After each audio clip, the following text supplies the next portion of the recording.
John Podesta, the former chairman of Hillary Clinton's 2016 presidential campaign, says that special counsel Robert Mueller's indictments of Russian nationals involved in meddling in the election represent just one part of Russia's broad campaign to disrupt the presidential race.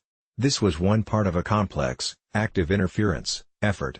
This didn't even deal with the hacking, Podesta said on CBS News' Face the Nation on Sunday. This was only about what was going on in the social media and the information campaign that was being done there, but there were 80 people, millions of dollars spent. Transcript, John Podesta on Face the Nation, February 18, 2018. On Friday, Deputy Attorney General Rod Rosenstein announced the indictment of 13 Russian nationals and entities accused of interfering in the 2016 presidential election to wage information warfare against the U.S., Rosenstein said. 12 of the individual defendants worked for the Kremlin-backed Internet Research Agency, based in St. Petersburg, he added. According to the indictments, the defendants set up virtual private networks in the U.S., making it appear that the social media accounts they were using were controlled by people in the U.S. Podesta's private emails were stolen in a phishing attack by a group of hackers with links to Moscow in 2016. WikiLeaks began publishing troves of the emails daily at the tail end of the 2016 campaign. He said Russian efforts to tip the scales of the election were a tragedy for the American people. As Mr. Mueller said in his indictment, this was an act of information warfare against the United States, against our democracy.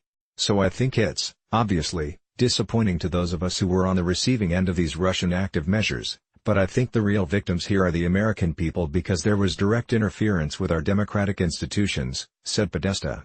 Podesta said that while you can't prove that it did affect the outcome, but it certainly seems likely that it had some impact. We focused on the places we thought were, in contest, and at the end of the day, we fell short in those states. And I think that this active measures effort by the Russians could have tilted the election in Donald Trump's favor, he added. Rosenstein emphasized on Friday that the indictment does not include allegations that the Russian propaganda effort changed the outcome of the race. Podesta also called out President Trump as being the first draft dodger in the war of information.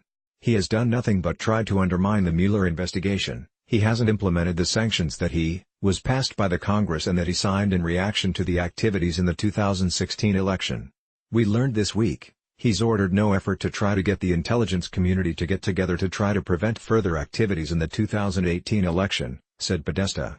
He clearly, I think, has failed in carrying out his duty as President of the United States, which is to protect our democracy, Podesta said.